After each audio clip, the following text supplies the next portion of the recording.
नमस्कार, म वसुधा केसी। ग्लोबल न्यूजमा स्वागत छ। सुरुमा हेडलाइन्स।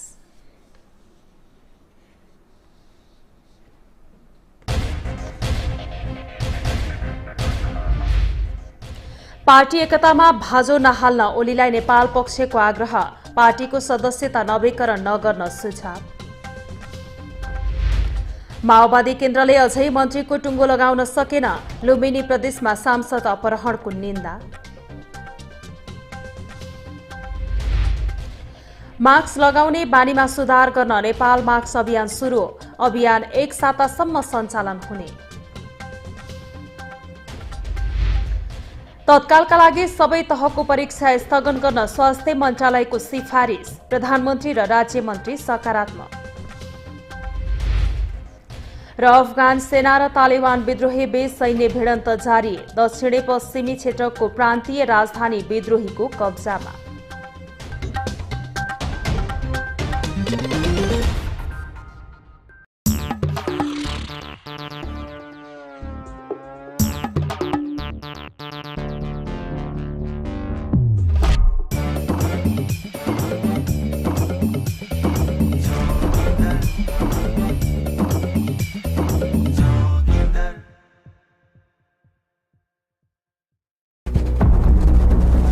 भ्रष्टाचार, अनियमितता, कालोबजारी,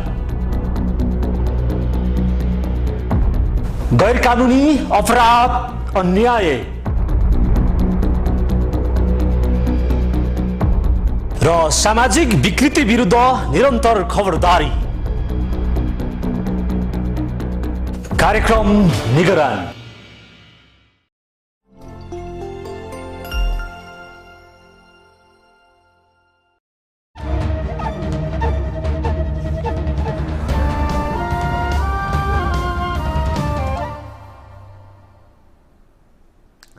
ग्लोबल न्यूज अब विस्तारमा। नेकपा एमालेका वरिष्ठ नेता माधव कुमार नेपाल पक्षले पार्टीको सांगठनिक गतिविधि तत्काल रोक्न एमाले केपी शर्मा ओलीसँग माग गरेको छ। वरिष्ठ नेता नेपाल पक्षका केन्द्रीय सदस्यहरूको बैठकले एकतामा भाजो हाल्ने काम हुने निष्कर्ष निकाल्दै एकतर्फी रूपमा सदस्यता नवीकरण लगायत सांगठनिक गतिविधि तत्काल रोक्न माग गरेको हो। नेपाल पक्षले एकतामा असर पुग्ने भन्दै पार्टीको सदस्यता नवीकरण लगायत गतिविधि तत्काल रोक्न ओली पक्षको गम्भीर ध्यान आकर्षण गरेको छ। म अहिले पनि पार्टी एकता होस् भन्ने पक्षमा छु। एकताको लागि मेरो प्रयत्न जारी छ। केपी ओलीले हामीलाई अल्मल्याउन खोजेको त होइन भन्ने आशंका धेरै साथीले गर्नुभएको छ, तर म त्यस्तो नहोला भन्ने ठान्छु र एकतामा जोड दिन चाहन्छु। बैठकमा नेपाल पक्षका केन्द्रीय सदस्यहरूले पार्टी एकतामै जोड दिएका छन्। वरिष्ठ नेता नेपालले आफू पनि पार्टी एकताकै पक्षमा रहेको बताएका थिए।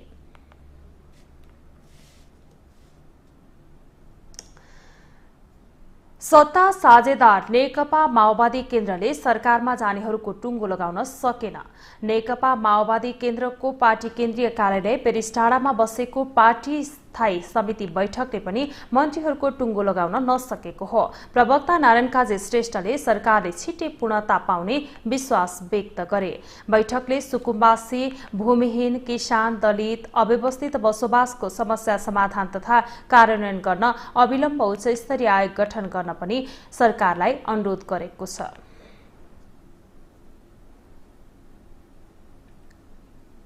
संविधान तथा कानूनका आधारमा सुकुम्बासी, भूमिहीन किसान, दलित र अव्यवस्थित बसोबासको समस्या समाधान तथा कार्यान्वयन गर्न अविलम्ब उच्चस्तरीय आयोग गठन गर्न सरकारसँग अनुरोध गर्ने निर्णय पनि गरेको छ। माओवादीले लुम्बिनी प्रदेशसभाका आफ्ना पार्टीकै सांसद बिमला ओलीलाई मुख्यमन्त्री शंकर पोखरेलको निवासमा बन्धक बनाएको घटनाको निन्दा गरेको छ। नेपाली कांग्रेसले केन्द्रीय समितिको बैठक साउन 28 गतेलाई बोलाएको छ। पार्टी केन्द्रीय कार्यालय सानेपामा बस्ने गरी बैठक बोलाइएको मुख्य सचिव कृष्ण प्रसाद पौडेलले विज्ञप्ति मार्फत जनाएका छन्। 14औं महाधिवेशनको महाधिवेशन कार्यतालिका र निर्वाचन निर्देशिका बैठकमा प्रस्तुत हुने कार्यतालिका रहेको विज्ञप्तिमा उल्लेख छ। महाधिवेशन केन्द्रित बैठकमा केन्द्रीय कार्य समितिका पदाधिकारी, केन्द्रीय सदस्य, आमन्त्रित केन्द्रीय सदस्यलाई समेत बोलाइएको छ। आगामी भदौ 16 देखि देखि 19 सम्म काठमाडौँमा 14औं महाधिवेशनको मिति तय गरेको कांग्रेसको क्रियाशील विवादका कारण स्थानीय तहको अधिवेशन समेत प्रभावित भइसकेको छ। भदौ 23 भित्र महाधिवेशन नभए पार्टी वैधानिकता नै संकटमा पर्नेछ। राष्ट्रिय सभाका सदस्य रामनारायण बिडारीले संवैधानिक आयोगमा अघिल्लो सरकारले गरेको नियुक्ति बदर गर्न राष्ट्रिय सभाले निर्देशन दिनुपर्ने बताएका छन्। राष्ट्रिय सभा बैठकमा सांसद बिडारीले अघिल्लो सरकारले गैर संवैधानिक रूपमा अध्यादेश मार्फत संवैधानिक निकायमा पदाधिकारी नियुक्त गरेर संवैधानिक निकायलाई काम कब्जामा पारेको बताएका छन्। उनले संवैधानिक आयोग अपाङ्ग भएको, अदालतमाथि आलोचना भएको यो बेलामा संविधान विरोधी खुशी भएको र राजतन्त्र माग्न थालेको टिप्पणी गरे। करिब 5 दर्जन ती संवैधानिक अंगका पदाधिकारीहरू अध्यादेशको माध्यमबाट आएका छन्। अध्यादेश निरङ्कुश प्रतिगमनकारी सरकारले संसदलाई मारेर थिचेर राष्ट्रिय सभालाई अन्त्य गरेर धारा 114 लाई अपव्याख्या र बेइमानी गरेर चिथोरेर कोपरेर अधिवेशन अन्त्य गरेर ल्याएको थियो। सांसद बिडारीले सरकारलाई छिटो भन्दा छिटो वास्तविक गरिबलाई जग्गा वितरण गर्न अनुरोध पनि गरे। सरकार गरिब मारा हुन नहुने उनको भनाइ छ। राष्ट्रिय सभाकी सदस्य कोमल ओलीले दार्चुलाका जयसिंह धामी बेपत्ता प्रकरणमा सरकारले भारतसँग एक शब्द पनि बोल्न नसकेको टिप्पणी गरेकी छिन्। राष्ट्रिय सभा बैठकमा सांसद ओलीले जयसिंह धामी बेपत्ता प्रकरणमा समिति बनाएर टार्न खोजेको बताएकी हुन्। उनले बीपी कोइरालाले छिमेकी देश भारत र चीनसँग ठाडै संवाद गर्ने गरेको स्मरण गराउँदै यस विषयमा सरकारले भारतसँग कुरा गर्न नसक्नु लाजमर्दो भएको बताइन्। उनले सरकारले मुलुक चलाउन र जनताको सुरक्षा पनि गर्न नसक्ने दावी गरिन्। आफूसँग जोड्न सपना बाँडिरहेका नेताहरू जसले केपी ओलीको सरकारले काम गर्न सकेन भनेर सबै पार्टीहरू मिलेर डङ्का पिट्नुभयो। विडम्बना आजसम्म न मन्त्रीमण्डल बन्न सकेको छ, न बनेको मन्त्रीमण्डल प्रभावकारी हुन सकेको छ, न मन्त्री बनेकाहरू विवादमुक्त हुनुहुन्छ, न सोशल मिडियामा प्रश्न नउठिकन बच्न सकेको देखिन्छ। यो भन्दा हामी नेपालीका लागि विडम्बना, शुभचिन्तकका लागि र पार्टीका कार्यकर्ताहरूका लागि विडम्बना अरू के हुन सक्छ? सांसद ओलीले भूमि सम्बन्धी समस्या समाधान आयोग खारेज गर्नु आपत्तिजनक भएको टिप्पणी गरिन्। ग्लोबल न्यूज जारी छ, हामी ब्रेकपछि आउँछौं।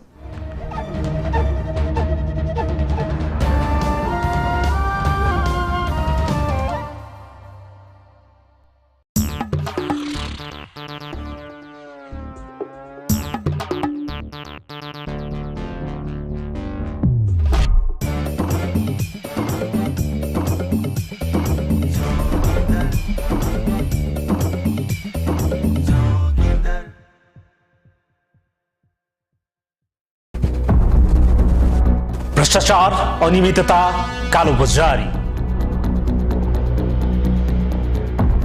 गैर कानूनी अपराध, अन्याय र सामाजिक विकृति विरुद्ध निरन्तर खबरदारी। कार्यक्रम निगरान।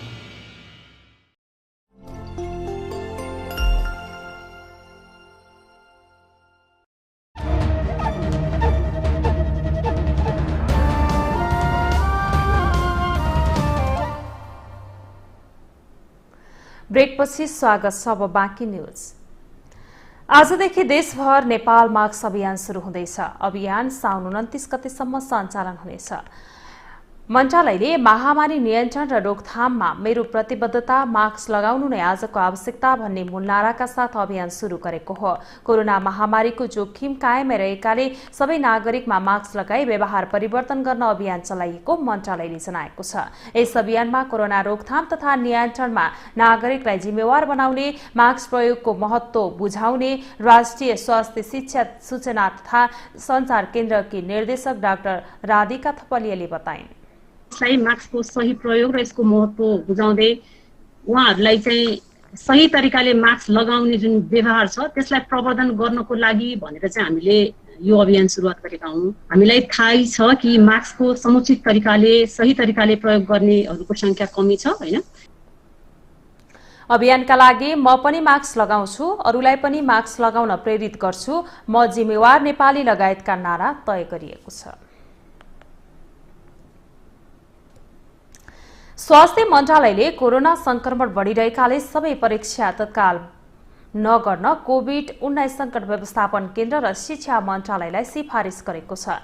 स्वास्थ्य मन्त्रालयले विज्ञहरूसँगको छलफलपछि परीक्षा सञ्चालन गर्न उपयुक्त नहुने निष्कर्ष निकालेको हो।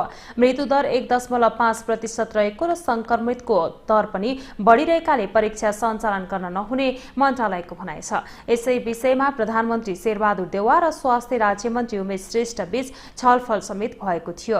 प्रधानमन्त्री देउवा पनि अवस्था सामान्य भएपछि मात्रै परीक्षा सञ्चालन गर्ने मनस्थितिमा देखिएको स्रोतले जनाएको छ। कक्षा 12 को परीक्षा साउन 31 देखि सञ्चालन गर्न परीक्षा तालिका सार्वजनिक भइसकेको छ। यसैबीच परीक्षा सञ्चालनबारे निर्णय गर्न राष्ट्रिय परीक्षा बोर्डको बैठक आज बस्ने बताइएको छ। अब आर्थिक समाचार।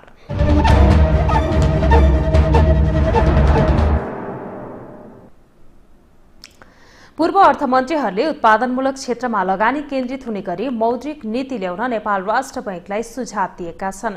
प्रतिनिधि सभा अन्तर्गतको अर्थ समितिको बैठकमा पूर्व अर्थमन्त्रीहरूले निर्यातमूलक उत्पादनशील क्षेत्रमा लगानी केन्द्रित हुने गरी मौद्रिक नीति ल्याउन सरकारसँग आग्रह गरेका हुन्। पूर्व अर्थमन्त्री डाक्टर बाबुराम भट्टराईले ग्रामीण क्षेत्रमा लगानीको वातावरण हुने गरी लगानी केन्द्रित नहुँदा बैंक मोटाउने र जनता गरिब हुँदै जाने अवस्था आएको तर्क गरे। त्यसको अन्त्य हुने गरी मौद्रिक नीति ल्याउनु पर्ने आवश्यकता रहेको उनको भनाइ छ। पञ्चायत कालको र त्योभन्दा अगाडिको कालको भन्दा स्ट्रक्चरल केही पनि फरक परेको छैन र चाहे पुँजी बजार हेर्नुहोस् चाहे चाहिँ वार्षिक चाहिँ प्रतिवेदनहरू हेर्नुहोस् सबैतिर भन्दा मुनाफा ब्याङ्किङ क्षेत्रले कमाएको छ। अरू देश सबै क्षेत्रमा घाटामा छ। ब्याङ्कहरूको मुनाफा त बढी छ त कहिले घाटा परेको छैन भने केले त्यस्तो भएको छ त? मेरो प्रश्न त्यहाँनिर हो क्या। त्यसो भएको हुनाले सरलीकृत ढङ्गले यसमा ठिक छ अलिअलि क्रमशः गरौँ भन्ने कुराले हामीले कहीँ पुर्याउनु कहीँ गम्भीर रोग छ त्यसको पहिचान गरेर चाहिँ हस्तक्षेप गरौँ भन्ने मेरो चाहिँ आग्रह त्यहाँ। पूर्व अर्थमन्त्री पाण्डेले निर्यातमूलक र उत्पादनमूलक क्षेत्रमा लगानी गर्नुपर्ने बताए। उनले रोजगारी सृजना हुने क्षेत्रमा लगानी केन्द्रित गरी मौद्रिक नीति ल्याउनु पर्ने बताए। पूर्व अर्थमन्त्री पुनले उद्यमशीलताको क्षेत्रमा लगानी केन्द्रित हुने गरी मौद्रिक नीति ल्याउनु पर्ने बताए। समितिका सदस्यहरूले ग्रामीण क्षेत्रमा लगानीको वातावरण बनाउने गरी मौद्रिक नीति ल्याउनु पर्नेमा पनि जोड दिएका छन्। कोरोना नियन्त्रणमा खटिएका विभिन्न पेसाकर्मीलाई बीमा सुरु गरिएको थियो। यस अन्तर्गत 17 लाख भन्दा बढीले कोरोना बीमा गरिसकेका छन्, तर बीमित मध्ये धेरैले भुक्तानी पाएका छैनन्। कोरोना महामारी शुरू भए यता हालसम्म 17,58,000ले बीमा गरेका छन्। त्योमध्ये कोरोना बीमाको अनुदान मार्फत 9,58,000ले दावी गरेका छन्। यसमा 1,37,000 दावी संख्या परेको छ। कोरोना बीमा मापदण्डमा भुक्तानीको लागि बीमा समितिले 1 अर्ब, नेपाल सरकारको तर्फबाट 1 अर्ब रुपैयाँ र बीमा प्रदायक कम्पनीमाथि प्रति कोषबाट पर्ने गरी 50 करोड़ रुपैयाँ छुट्याइएको थियो। यो सबै प्रक्रिया सञ्चालन गर्दा बीमा कुल दायित्व 3 अर्ब 50 करोड़ माथिको रहन्छ। सरकारको आफ्नो प्रतिबद्धता अनुसार रकम नदिँदा कोरोना बीमा गराएका व्यक्तिहरूको करिब 12 अर्ब रुपैयाँ दावी भुक्तानी रोकिएको छ। यसले गर्दा बीमा दावी गरिएका बीमितहरूको भुक्तानी रोकिएको हो। अहिलेसम्म सरकारले भुक्तानी गर्नुपर्ने रकम 9 अर्ब 62 करोड़ 6 लाख रुपैयाँ पुगेको छ। हालसम्म अनुदान सहित बीमा कम्पनी, बीमा समिति, पुनर्बीमा कम्पनीको तर्फबाट संयुक्त रूपमा 4 अर्ब 78 करोड़ 81 लाख रुपैयाँ भुक्तानी भइसकेको छ। कोरोना बीमा गर्दाको शुल्क बापत कम्पनीहरूले जम्मा 1 अर्ब 5 करोड़ 5 लाख रुपैयाँ उठाएका थिए। यो कोरोना बीमाको सम्बन्धमा अहिलेसम्म बीमा गरेको चाहिँ 17,58,000ले बीमा गरेका छन्। त्यो बीमा मध्येमा कोरोना बीमाको अनुदान मार्फतको चाहिँ 9,58,000ले चाहिँ अनुदान मार्फत बीमा गरेको छ र यसमा चाहिँ अहिलेसम्म परेको दावी संख्या चाहिँ 1,37,000 दावी संख्या परेको छ। 3 अर्ब 50 करोड़ चाहिँ दायित्व छुट्याइएको थियो। 3 अर्ब 50 करोड़ भन्दा माथि चाहिँ नेपाल सरकारले बेहोर्ने माथिको दायित्व नेपाल सरकारले बिहोर्ने भनिएको थियो। समितिका अनुसार बाँकी बीमा भुक्तानी गर्नका लागि अर्थ मन्त्रालयमा रकम निकासा गर्नका लागि भनेर औपचारिक रूपमा पत्र पठाइसकेको छ। अर्थ मन्त्रालयले रकम निकासा गरे लगत्तै बीमितको पनि कोरोना बीमा दाबी भुक्तानी हुने प्रवक्ता पौडेलको दाबी छ। मैले अर्थ मन्त्रालयमा हामीले अनुरोध गरिसकेका छौँ, हामीले पत्र पनि पठाइसकेका छौँ। अर्थ मन्त्रालयबाट त्यो कोरोना बिमाको दाबी भुक्तानी अब रकम उपलब्ध भएपछि हाम्रा बिमा कम्पनीहरूले पुल मार्फत हामीले यसलाई चाहिँ पुलबाट व्यवस्थापन गर्ने गरेका छौँ। पुल मार्फत बिमा दाबी भुक्तानी हुन्छ। नेपाल सरकारले चाहिँ 50% अनुदानमा बिमा शुल्कको चाहिँ प्रिमियममा 50% अनुदान दिएको थियो। त्यो अनुदानमा सबै नेपालीहरूले गर्न पाउने हो। कोरोना बिमा मापदण्ड तोकिएको छ, तोकिएको अनुसार त्यहाँ कागजातहरू पुर्याउनुपर्छ। त्यो कागजात अनुसार चाहिँ दाबी भुक्तानी पाउँछ। 2077 वैशाखदेखि सुरु भएको कोरोना बीमाको अवधि 2078 असार मसान्तमा सकिएको हो। त्यसयता कोरोना बीमा कार्यक्रम स्थगित गरिएको छ। यद्यपि यसअघि नै परेका आवेदनहरूको भने भुक्तानी हुनेछ। अर्थमन्त्री विष्णु पौडेलले पनि आफू अर्थमन्त्रीमा नियुक्त भएपछि कोरोना बीमाको दाबी भुक्तानीप्रति चासो देखाएका थिए। मन्त्री पौडेलको निर्देशनमा अर्थ मन्त्रालयले गत मङ्सिर 18 गते समितिलाई पत्र पठाउँदै 3 दिनभित्रमा कोरोना बीमाको दाबी भुक्तानी गर्न निर्देशन दिएको थियो। तर यति लामो समय बितिसक्दा पनि बीमितले भुक्तानी पाउन सकेका छैनन्। फेरि सरकार तथा मन्त्रीमण्डल फिरिएको छ। राष्ट्र बैंकले मौद्रिक नीति पनि जारी गरेको छैन। त्यसैले यो परिस्थितिमा कोरोना बीमाको भुक्तानी हुन अझै केही समय लाग्ने देखिन्छ। ग्लोबल टेलिभिजनका लागि क्यामेरामा सृजन श्रेष्ठका साथमा एलिना केसी, काठमाडौँ। अब अन्तर्राष्ट्रिय समाचार।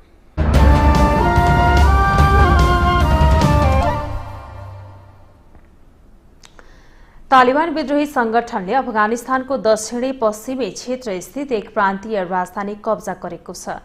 इरानसँगको सीमा जोडिएको जौरन शहरमा कब्जा गरेसँगै तालिबानले पहिलो पटक ठूलो शहर कब्जा गरेको अफगान अधिकारीहरूले पुष्टि गरेका छन्। स्थानीय स्रोतका अनुसार शुक्रबार दिउँसो नेमरोज प्रान्तको राजधानी जौरन्स तालिबान लडाकुले कब्जा गरेका हुन्। पछिल्लो केही सातादेखि विदेशी सेना फर्कन थालेपछि तालिबान समूहले अफगानिस्तानमा आक्रमण तीव्र पारेको थियो।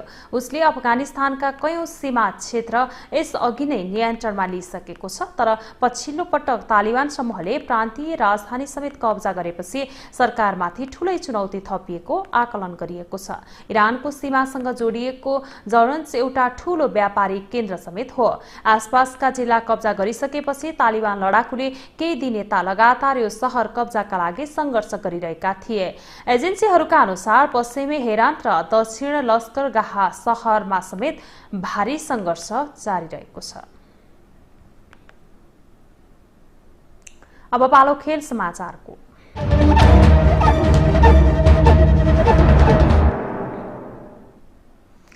बंगलादेशले तेस्रो टी20 क्रिकेटमा अस्ट्रेलियालाई पराजित गर्दै ऐतिहासिक उपलब्धि हात पारेको छ।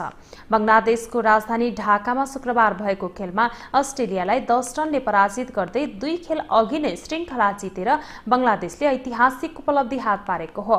बंगलादेशले 2 खेल बाँकी छँदै श्रृंखला 3-0 ले जितेको हो।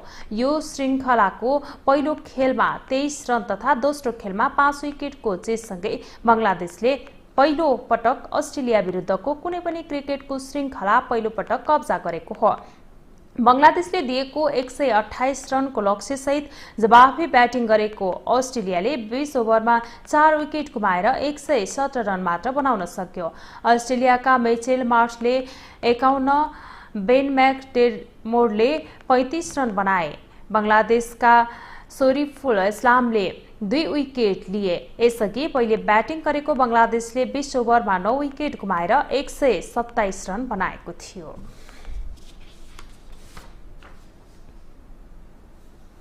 यससँगै हामी ग्लोबल न्यूजको अन्त्यमा आइपुगेका छौं। बिदा हुनु अघि अहिलेसम्मका हेडलाइन्स फेरि एकपटक। पार्टी एकतामा भाजो नहाल्न ओलीलाई नेपाल पक्षको आग्रह। पार्टीको सदस्यता नवीकरण नगर्न सुझाव। माओवादी केन्द्रले अझै मन्त्रीको टुङ्गो लगाउन सकेन। लुम्बिनी प्रदेशमा सांसद अपहरणको निन्दा। मास्क लगाउने बानीमा सुधार गर्न नेपाल मास्क अभियान सुरु। अभियान 1 सातासम्म सञ्चालन हुने। तत्कालका लागि सबै तहका परीक्षा स्थगन गर्न स्वास्थ्य मन्त्रालयको सिफारिस, प्रधानमन्त्री र राज्य मन्त्री सकारात्मक। र अफगान सेना र तालिबान विद्रोही बीच सैन्य भिडन्त जारी, दक्षिणी पश्चिमी क्षेत्रको प्रान्तीय राजधानी विद्रोहीको कब्जामा।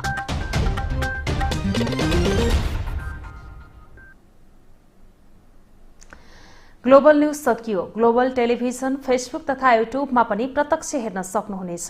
नमस्ते।